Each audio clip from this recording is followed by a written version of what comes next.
খোদার কসম নবীজি বলছে যে পুরুষ জীবিত থাকতে তার অধীনস্থ মহিলা, পুরুষ জীবিত অথচ তার অধীনস্থ মহিলা, স্ত্রী, কন্যা বেহায়া বেপর্দা চলাফেরা করে, আল্লাহর কসম নবীজি ওই পুরুষকে বলছে দাইয়ুস, ওই পুরুষের জন্য জান্নাত হারাম।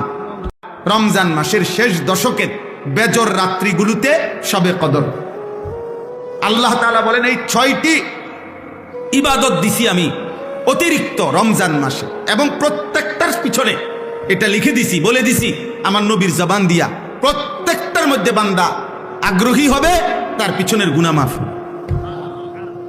রমজানের রোজা রাখলো, পিছনের গুনাহ মাফ।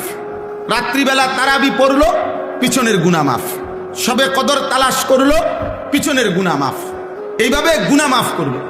তা আল্লাহ তাআলা বলেন বান্দা, একে তো আমি আল্লাহ ভাগ করে দিলাম 1 দশক রহমত, মধ্য দশক, শেষ দশক নাজাত, জাহান্নাম থেকে মুক্তি। এক একটা আমলকে 70 গুণ বেশি বাড়ায় দিলাম। এরপরে আমি আল্লাহ তাআলা প্রত্যেকটা অতিরিক্ত আমলের বিনিময়ে পিছনের গুনাহ মাফ করে দিলাম। এত কিছু দিয়েও নাফরমানের মন গলাইতে পারে না, বরং তার কথা হলো যত কিছুই বলেন আল্লাহ, আমি এর সাথে নাই। আমার এক কথা, আমি সারা বছর আমি মোবাইলে আসক্ত, আমি নারীতে আসক্ত, আমি ছবিতে আসক্ত, আমি বাজার মার্কেট শপিংয়ে আসক্ত। আমার জীবন আমার মতো, আপনার কথা মতো না, আপনার কথা মতো। আহা, আফসোসের বিষয়।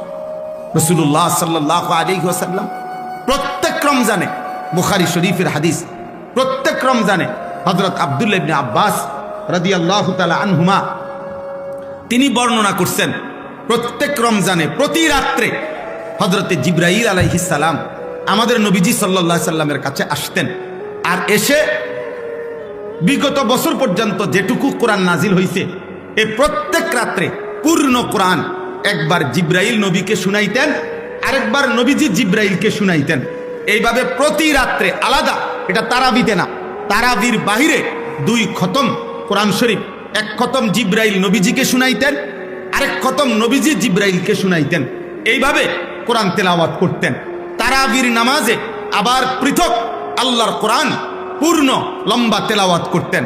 মাগরিবের নামাজের পরে আউয়াবিন 6 রাকাত ওইখানে তেলাওয়াত করতেন। তাহাজ্জুদের নামাজে 8 রাকাত সেখানে তেলাওয়াত করতেন। 5 ওয়াক্ত নামাজে কোরআনুল কারীম লম্বা তেলাওয়াত করতেন। পুরাটা রমজান এভাবে আল্লাহর নবী সাহাবায়ে কেরাম আল্লাহর কোরআন তেলাওয়াত করতেন। আর আমরা 27টা রাত্র মিলাইয়া মাত্র 1 পারা করে কোরআন শরীফ ইমাম সাহেবের পিছনে দাঁড়াইয়া পড়বে না, উনি শুধু দাঁড়াইয়া, হাফেজ সাহেব খতমে কোরআন পড়বে, উনি শুধু পিছনে দাঁড়াইয়া তারাবির নামাজে শুনবে, শুধু 1 পারা ডেলি। 27 দিনে মিলাইয়া 1 খতম কোরআন শরীফ হবে। দুর্ভাগা বদনসিবের কপালে এটাও জোটে না। এইটুকু পড়ার মতো শুনবার শুনবে, এই ধৈর্যটুকুও লক্ষ লক্ষ মুসল্লির নাই। ওনার শরীরে কুলায় না, ওনার শরীরে শুধু বিড়ি খানাটা কুলায়, ওনার শরীরে শুধু চা দহনে গপ মারন আর টেলিভিশন দেখুন আর বেডিতের লগে বাচ্চা কাচ্চার লগে গপ মারন, এটা শরীরে কুলায়। বুঝেন নাই কথা? 40 মিনিটের কাজ 50 মিনিটের সময়, ধৈর্য কুলায় না পারতাম, এক কথা শেষ। কি লেগে পারতাম না? লক্ষ লক্ষ হাজার হাজার মসজিদে খতমে তারাবি হয় না। খতমে তারাবি ওই 20 মিনিট 20 রাকাত টার্গেট দিয়ে দিছে, যত তাড়াতাড়ি পারবে। আপনি বুঝানোরও দরকার নাই, আমরা মুসল্লি বুঝারও দরকার নাই, ফেরেশতা বুঝারও দরকার নাই, জিনে বুঝারও দরকার নাই, কেউই বুঝার দরকার নেই। কারণ এটা তো আসলে কোনো কিচ্ছু না, এটা দিয়ে কিচ্ছু হইতে যাইতো না। এই জন্য এই জন্য ভাই আমার কথা এটাই যে আমরা মহান আল্লাহ পাক রব্বুল আলামিন আমাদেরকে দয়া করে আমাদের জীবনের যে মূল বিষয় অর্জন তাকওয়া, গুনাহমুক্ত জীবন, এটা যেন আমরা কম সময়ে হাসিল করতে পারি। এই জন্য আল্লাহ তাআলা আমাদেরকে রমজান দিয়েছিলেন। কিন্তু আমরা যদি রমজান কদর না করি তাহলে এর চাইতে বড় দুর্ভাগ্য আমাদের কপালে আর কিছুই হইতে পারে। এই জন্য আপনাদের কাছে অনুরোধ, আপনারা আপনাদের ছেলেদেরকে মসজিদমুখী করেন, আপনারা আপনাদের মহিলাদেরকে নামাজের মুসল্লায় বসান, আপনারা আপনাদের মহিলাদেরকে আল্লাহর দোহাই আপনারা বাজার থেকে ফিরান। আপনারা বাজার থেকে ফিরান। খোদার কসম নবীজি বলছে যে পুরুষ জীবিত থাকতে তার অধীনস্থ মহিলা, পুরুষ জীবিত অথচ তার অধীনস্থ মহিলা, স্ত্রী, কন্যা বেহায়া বেপর্দা চলাফেরা করে, আল্লাহর কসম নবীজি ওই পুরুষকে বলছে দাইয়ুস, ওই পুরুষের জন্য জান্নাত হারাম। এটা মনে রাখতে হবে বাপ। দাইয়ুস বলা হয় মহিলাকে না। আমাদের সমাজে অনেক মানুষ বুঝে না এটা। মানুষের কথা কথা বেড়িতে কয় তাই একটা দাইয়ুস মহিলা। না না না, মহিলা দাইয়ুস হয় না। দাইয়ুস পুরুষকে বলে, পুরুষ যেই পুরুষের অধীনস্থ নারী বেপর্দা, যেই পুরুষের অধীনস্থ নারী বেহায়া, যেই পুরুষের অধীনস্থ নারী বেপর্দা চলাফেরা করে, ওই পুরুষকে বলে দাইয়ুস। ওই পুরুষের জন্য জান্নাত হারাম। কথা বুঝছেন আমার কথাটা আপনারা? ওই পুরুষের জন্য কি হারাম? স্বামী বাইচা আছে, স্ত্রী বেপর্দা, বাবা বাইচা আছে, মেয়ে বেপর্দা, এই যার অধীনে নারী বেপর্দা, ওই ব্যক্তিটা, ওই পুরুষটা হইল দাইয়ুস, তার জন্য জান্নাত হারাম। তো মহিলার জন্য তার আগেই নাই। রাসূলুল্লাহ সাল্লাল্লাহু আলাইহি সাল্লাম বলছেন 500 বছরের রাস্তা, 500 বছরের দূরে থাকতেই, জান্নাত থেকে 500 বছরের দূরত্বে থাকতেই কোনো ব্যক্তির নাকে জান্নাতের ঘ্রাণ লাগবে। তো কিন্তু আল্লাহর নবী ওয়াদা দিছে, বেহায়া নারী, বেপর্দা নারী 500 বছরের দূরত্বে থাকলেও জান্নাতের এই বেহায়া নারী ঘ্রাণও পাবে না, ঘ্রাণও পাবে। লাম ইয়াজিদনা রিহাল জান্নাহ, জান্নাতের ঘ্রাণও তার নাকে লাগবে না। বেপর্দা নারী, বেহায়া নারী। এই জন্য কার শাড়ি কে দেখে? একজন মহিলা শাড়ি কিনছে, এটা দেখবে কয়জনের? সর্বোচ্চ 10-20 জন মানুষ। পুরা ইউনিয়নের মানুষ কি আর রং চাইতে হয় বলি আপনার বেডির কাপড়? এক জোড়া জুতা কে দেখে? আর কার জুতা কে দেখে? কার ঠ্যাঙ্গে জুতা নাই? জুতা তো প্রত্যেকের পরনেই আছে। তাহলে বুঝি পুরা গ্রাম চুক্তি মানুষ আইব আপনার জুতা এক জোড়া চাইতে। এটা নইলে 10-20 জন মানুষ দেখবে। এটুকুর জন্য আস্তাগফিরুল্লাহ, এত বড় রমজান, এত বড় রহমত মাগফিরাত নাজাতের মাস, এভাবে জবাই করে দেওয়া, এভাবে বিসর্জন দেওয়া, এভাবে কোরবান করে দেওয়া, এটা উচিত না। এটা উচিত না, কোনোভাবেই উচিত না, কোনোভাবে উচিত। এজন্য স্ত্রীকে ফিরান, হাতে ধরে ফিরান, জোর করে ফিরান, যদি আপনি নিজে জাহান্নাম থেকে বাঁচতে চান। আর যদি মস্কারি করেন, হাসি দিয়ে উড়াইয়া দিলেন, অথবা বললেন হুজুর বলেন তো, বুঝি তো, পারি তো না, এই সমস্ত মস্কারি করলে ঠিক আছে আব্বা, দুনিয়া তো চলবে, কিন্তু আখিরাত চলবে না, আখিরাত চলবে না। রমজান আল্লাহ তাআলা যে জিনিসের নিয়ামত যেমন বেশি, গাফলতির শাস্তিও বেশি। যেমন মক্কা শরীফ, আল্লাহর ঘর কাবা, হারামের সীমানা যেটা, হুদুদে হারাম, আল্লাহর ঘরের যে সীমানা, মসজিদে হারামের যে সীমানা, ওইখানে নেকি যেমন অনেক, ওইখানের অপরাধ পাপের শাস্তিও অনেক, শাস্তিও অনেক। ঠিক রমজান মাসের নেকি যেমন অনেক, ওই সময় আল্লাহর গোস্বাও অনেক। এই জন্য হাদিসের মধ্যে আছে, আল্লাহ নবী সাল্লাল্লাহু আলাইহি সাল্লাম বলছেন, আপনারা বহু শুনছেন ওয়াজে এটা, যে রমজানের শেষ দিন হযরত জিবরাইল আলাইহিস সালাম নবীজির কাছে এসে, নবীজি তখন মিম্বরের মধ্যে উঠতেছিলেন, এই মিম্বরের মধ্যে উঠা অবস্থায় আল্লাহ নবী সাল্লাল্লাহু আলাইহি সাল্লামের কাছে জিবরাইল আসছে, আর আয়েশা শুনাইছে, ইয়া রাসূলুল্লাহ, যে ব্যক্তি রমজান পেল, মান আদরাকা রমাদান, যে ব্যক্তি রমজান পর্যন্ত হায়াত পাইছিল, কিন্তু এত বড় রমজানে নিজের গুনাহ মাফ করাইতে পারে নাই, আল্লাহর সন্তুষ্টি অর্জন করতে পারে নাই, আল্লাহর নবী সাল্লাল্লাহু আলাইহি সাল্লামের কাছে জিবরাইল বলছে, ইয়া রাসূলুল্লাহ, ওই নাফরমানের উপরে আল্লাহর লানত, আমরা ফেরেশতাদের লানত। নবীজি বলছে আমিন, মানে আমি মুহাম্মদেরও লানত। যা তোর উপরে আল্লাহর লানত পড়ুক, তোর উপরে ফেরেশতার লানত পড়ুক, তোর উপরে আমি নবী মুহাম্মদের লানত পড়ুক, লানত পড়ুক। তুই একটা রমজান তবুও টেলিভিশন ছাড়তে পারল না, একটা রমজান তবুও মোবাইল ছাড়তে পারল না, একটা রমজান তবুও বিড়িখানা ছাড়তে পারল না, একটা রমজান তবুও সুদ খাওয়া ছাড়তে পারল না, একটা রমজান তবুও কাস্টমারকে ঠকানো, এই বাটপারি 2 নম্বরই ছাড়তে পারলা না? একটা রমজান তবুও কি চুরি সামারি ছাড়তে পারলা না? একটা রমজান তুমি মহিলা বেহায়া নারী, একটা রমজান মাসে পর্যন্ত বেপর্দা বাজারে ঘুরে ছাড়তে পারলা না? নাফরমান এত বড় অসভ্য মহিলা হয়? মুসলমান নারী এতটা বেয়াদব কেমনে হয়? এতটা অসভ্য কেমনে হয় বলে? এজন্য আল্লাহ রসুল বলছে, জিব্রাইল আইসা বলে গেছে, ইয়া রাসূলুল্লাহ লানত, তার উপরে লানত। তো যার উপরে আল্লাহর লানত তারে রমজানে নেকি দিবে কে? যার উপরে নবীর লানত, যার উপরে ফেরেশতাদের লানত, তাকে নেকি দিবে কে? বলে রাসূলুল্লাহ সাল্লাল্লাহু আলাইহি ওয়াসাল্লাম বলেছেন, মান লাম ইয়াদা কাওলা যুর ওয়াল আমালা বিহি ফালাইসা লিল্লাহি হাজাতুন আন ইয়াদা তাআমাহু ওয়া শারাবাহু। নবীজি বলেন, রমজান মাস যে ব্যক্তি রোজা রেখে মিথ্যা কথা, মিথ্যা আচরণ, গুনার আচরণ ছাড়তে পারে নাই, আল্লাহ রসুল বলছে ওই নাফরমান তোর বেটা খাদ্য এবং পানি থেকে বিরত থাকার কোনোই প্রয়োজন আল্লাহর কাছে নাই, যা তোর রোজা তোর মুখে ছুঁতে মার, তোর রোজা তোর মুখে ছুঁড়ে মারছে। নবীজি বলছে, যা বেটা, তুই ভাত খাইলেই কি না খাইলেই কি, তুমি পানি পান করিলেই কি না করলেই কি। আল্লাহ রসুল সাল্লাল্লাহু আলাইহি সাল্লাম বলছে, আল্লাহ নবী সাল্লাল্লাহু আলাইহি সাল্লাম বলছে, আসিয়ামু জুন্নাতুন, হে আমার উম্মত, রোজা হচ্ছে ঢাল, গুনাহ থেকে বাঁচার ঢাল স্বরূপ। তলোয়ারের সাথে যেরকম ঢাল থাকে, ফালা ইয়ারফুস ওয়ালা ইয়াসখাব, অতএব রোজা রেখে কেউ একটা অশ্লীল কাজ, গুনার কাজ করো না, কাউকে গালি দিও না, মন্দ বলো না।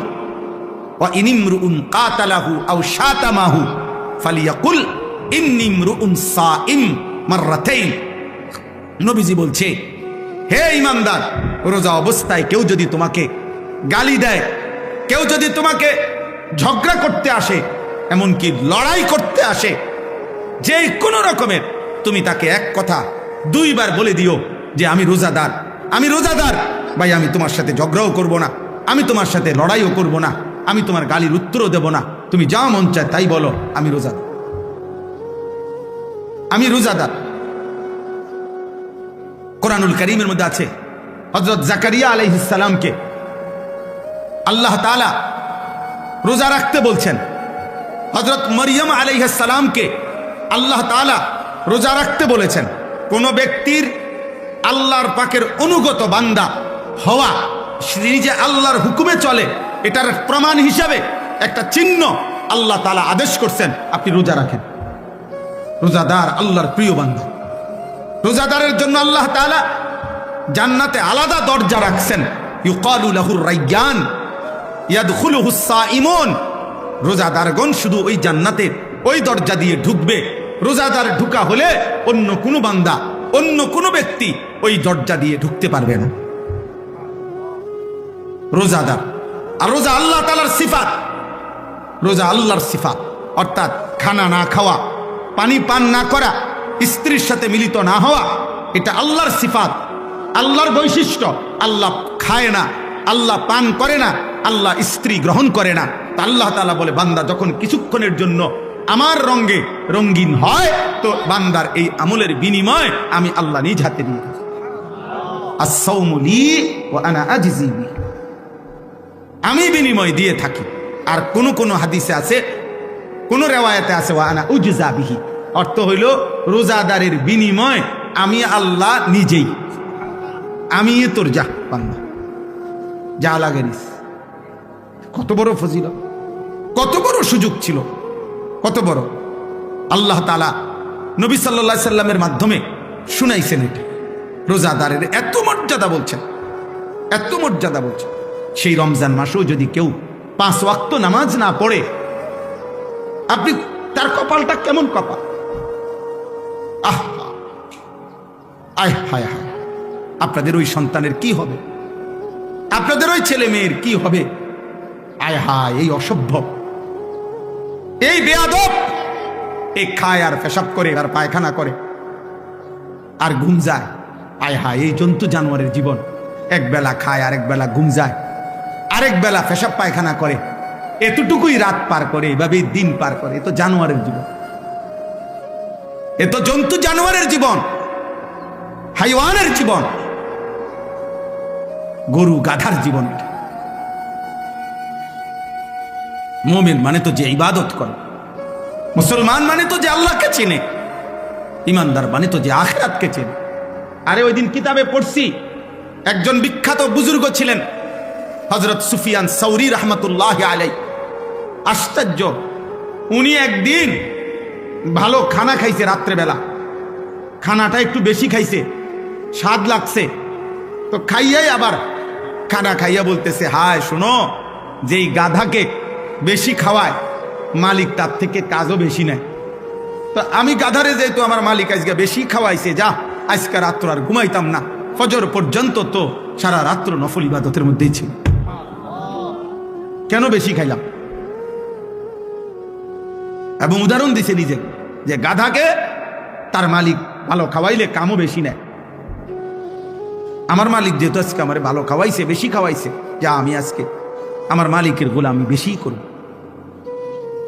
এমন ছিল বুজুর্গানে, এমন ছিলেন ইমামে আজম আবু হানিফা রাহমাতুল্লাহ আলাইহি। 61 খতম কোরআনুল কারীম রমজান মাসে পড়তেন, প্রতিদিন 2 খতম আলাদা, আর তারাবিতে মোট 1 খতম। ইমাম মালিক রাহমাতুল্লাহ আলাইহি রমজান মাস আসলে পৃথিবীর সব কাজ বন্ধ করে দিতেন। রমজান মাস আসলে শুধু কোরআনুল কারীম, জিকির, তেলাওয়াত, ইবাদতে লেগে থাকতেন। রমজান মানে মুমিনের জন্য। মনে রাখবেন, যার মৃত্যু হবে, যার কবর আছে, যার আখিরাত আছে, যার ফুলসিরাত আছে, যার আমলনামা আছে, যার ভিতরে আছে যে আমাকে আল্লাহর সামনে হিসাব দিতে হবে, তার জন্য রমজান ভিন্ন কিছু, আলাদা কিছু, অনেক কিছু। আর যেই নাফরমান শুধু খায়, ঘুম যায়, আর পেশাব করে, আর দুনিয়া ভোগ করে, তার জন্য রমজান কিছুই না। মুমিনের রমজান আলাদা। এই জন্য আল্লাহ নবী সাল্লাল্লাহু আলাইহি সাল্লাম 2 মাস রমজানের আগে রমজানের জন্য দোয়া করতেন। এ কি খামখেয়ালি কথা? এত আশা করতেন কেন? এত আশা, এই জন্য আমি লম্বা করতে চাই না। আমার কথা এটাই, আপনাদের প্রত্যেকের কাছে, ছেলেরা, বাবা তোমাদের কাছে, আব্বা তোমরা এমন সুন্দর জীবন নষ্ট করো। সারা পৃথিবী উত্তপ্ত, বারবার কিন্তু ধাক্কা লাগে। মনে রাখো ভাই, সুখের জীবন কমে আসতেছে, ফুর্তির জীবন কমে আসতেছে। কালকে খবরে দেখলাম, দুবাই থেকে প্রাইভেট জেট, মানে প্রাইভেট বিমান দিয়া কেউ ইউরোপ যাইতে হইলে শুধু বিমান ভাড়া প্রায় 1 কোটি টাকার, 1 কোটি টাকার কাছাকাছি। অর্থাৎ মানুষের সুখ, শান্তি, নিরাপত্তা আল্লাহ যদি না দেয়, কারো হাতে নাই, কারোর হাতে নাই। দুবাই নাকি কুয়েত, আমিরাত নাকি সৌদি, আরে না রে ভাইয়া, মাত্র কয়টা বুম হালাইছে নির্দিষ্ট মার্কিন সামরিক ঘাঁটিতে ইরান থেকে, এক দূরেই সবার পায়জামা গরম, সবার হুড়াহুড়ি, দৌড়াদৌড়ি। অতএব সুখ কমে আসতেছে। এই দেখবেন সারা পৃথিবী অস্ত্রের ঝনঝনানি। প্রত্যেকটা রাষ্ট্রই তাদের নিজ নিজ শান দিতেছে, নতুন করে ধুইয়া মুচ্ছা সাফাই পরিষ্কার করতেছে। অর্থাৎ সারা বিশ্বব্যাপী আবারও এই হানাহানি, এই যুদ্ধ লাগবেই। এটাই পৃথিবীর পরিবর্তন আসবে। 1924 খ্রিস্টাব্দে মুসলিম খেলাফত, ওসমানী খেলাফত সর্বশেষ পতন হয়েছিল। 2024 পার হইয়া 102 বছর এখন রানিং। তার মানে পরিবর্তনের সময় হয়েছে। আল্লাহ তাআলা এই পৃথিবীতে নতুন একটা পৃথিবীর পরিবর্তন হবে, পৃথিবীর পরিবর্তন হবে। এই পরিবর্তনের মুখে এই নাফরমান পাপী, এই অসভ্য, আল্লাহ চেনে না, আখিরাত চেনে না, অথচ মুসলিম শুধু নাম ধরে রাখছে, এরকম অগণিত নাফরমান হারায় যাবে। দেখেন, হারায় যাবে। আর ঈমানবিহীন, আল্লাহবিহীন, আখিরাতবিহীন যদি মৃত্যু হয়, তো চিরস্থায়ী জাহান্নাম ছাড়া আর কিছুই জুটবে না। এই জন্য আল্লাহর দিকে ফেরো। রমজানকে সামনে রেখে আমার কথা এটাই, বাকিটুকু রমজান আবারও ঘুরে দাঁড়াও। যাদের যেটুকু নামাজ ছুটে গেছে, নামাজ পড়ো আব্বা, 5 ওয়াক্ত নামাজ পড়ো। নামাজ ছাড়া মুসলমান হয় না, নামাজ ছাড়া মুসলমান পরিচয় টিকে না। নামাজ পড়ো, রোজা রাখো, আল্লাহর ঘরে বারবার আসো, আল্লাহর কালাম পড়ো, আল্লাহর দিকে ফেরো। আমরা মুসলমানের জন্য পৃথিবীর কারো কাছে, কোন সংস্থা, কারো কাছে খোদার কসম আমাদের কোনো নিরাপত্তা নাই। আমাদের নিরাপত্তা, আমাদের স্বস্তি, আমাদের বেঁচে থাকা সবকিছু আমাদের আল্লাহর হাতে। কার হাতে? আল্লাহ। আর সেই আল্লাহরে বৃদ্ধাঙ্গুলি দেখাইলে, সে আল্লাহ থেকে মুখ ফিরাই নিলে, সে আল্লাহকে সেজদা না দিলে আমাদের শান্তি আসবে কোত্থেকে? আমাদের সুখ আসবে কোত্থেকে? আমি শুধু মরে গেলাম এটা তো না, আমাদের 4টা ছেলে মেয়ে আছে, ওরাও তো বাঁচবে আগামী দিন। আপনি শুধু মরে গেলেন, আপনার নাতি নাতনি আছে না, তো ওরা আগামীর পৃথিবীতে যদি নিরাপদে থাকতে না পারে। এই জন্য দয়া করে রমজান মাস বেশি বেশি দোয়া করেন, রমজান মাস আল্লাহর দিকে ফিরেন। শুধুমাত্র দুনিয়া ভোগ করা এটা জানোয়ারের জীবন।